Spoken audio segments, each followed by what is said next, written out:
سر بہت دفعہ زندگی میں ایسے ہوتا ہے کہ لوگوں کے غلط رویوں کی وجہ سے ہم ڈپریشن کا شکار ہو جاتے ہیں، تو اس سے نکلنے کے لیے ہمیں کیا کرنا چاہیے؟ بہت اہم سوال ہے۔ میں یہ سمجھتا ہوں کہ آج ہم لوگوں کو یہ سبق ہم سب کو سیکھنا چاہیے، مجھے بھی اور آپ کو بھی۔ میں اپنی زندگی کا تجربہ آپ کو بتاتا ہوں، پھر میں اللہ نے کیا فرمایا اور آپ صلی اللہ علیہ وسلم کیا فرمایا اس کی طرف بعد میں آؤں گا۔ جب جب مجھے لوگوں نے تنگ کیا اور میں حق پر تھا اور مجھے بیجا تنگ کیا گیا، جب جب اللہ نے مجھے ہمت توفیق دی کہ میں صبر کر لوں اور میں ایموشنل نہ ہوں، میں اگریسو نہ ہوں، میں ریئیکشن شو نہ کروں، مجھے یاد نہیں پڑتا کہ کوئی بھی ایسا موقع ہو جب میں نے صبر کیا اور میری جیت نہ ہوئی ہو۔ ہمیشہ میری ہار تب ہوتی ہے یا ہو سکتی ہے جب میں بے صبرہ ہو کر میں ریئیکشن شو کر بیٹھتا ہوں یا بدلہ لینے کی کوشش کرتا ہوں۔ اس لیے قرآن پاک میں اللہ رب العزت نے فرمایا وَاسْتَعِینُوا بِالصَّبْرِ وَالصَّلَاةِ، بس آپ صبر کے ذریعے اور نماز کے ذریعے اللہ سے مدد حاصل کریں، صبر کے ذریعے اور نماز کے ذریعے اللہ سے مدد حاصل کریں۔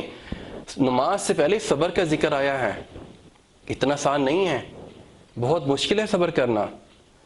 پھر ایک جگہ فرمایا ان اللہ مع الصابرین، بے شک میں صبر کرنے والوں کے ساتھ ہوں۔ اور جس کے ساتھ اللہ ہو جائے اسے کوئی ناکام کر سکتا ہے؟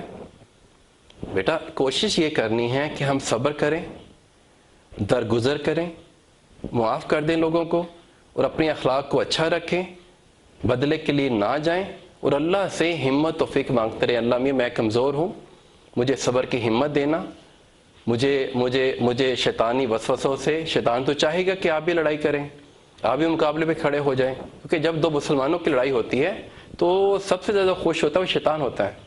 ہم نے شیطان کو خوش نہیں کرنا، ہم نے اللہ کو خوش کرنا ہے۔ مشکل کام ہے، لیکن اللہ سے اگر ہم مدد مانگتے رہیں گے تو اللہ رحمان رحیم کی مدد سے ہم صبر کرنے والے بن سکتے ہیں۔ ایک اور چیز کا اضافہ کرنا چاہتا ہوں بیٹا، کہ میں کئی ریلیجس اسکالر سے میں نے یہ بات سنی ہے کہ اللہ جب تک مظلوم کے ساتھ رہتا ہے، اللہ کی مدد مظلوم کے ساتھ رہتی ہے جب تک وہ خود سے بدلہ لینا شروع نہ کر دیں، انتقام لینا شروع نہ کر دیں۔ تو اس لیے کوشش کریں کہ اللہ کی مدد ہم لیتے رہیں، مین ٹو سے کہ صبر کرتے رہیں، اللہ کی مدد لیتے رہیں۔ ظلم کرنے والے، زیادتی کرنے والے، ناانصافی کرنے والے وہ ہار جائیں گے، وہ گر جائیں گے، اور انشاءاللہ آپ کی جیت ہوگی۔ اللہ مجھے اور آپ کو صبر کرنے والوں میں شامل فرما دیں، آمین۔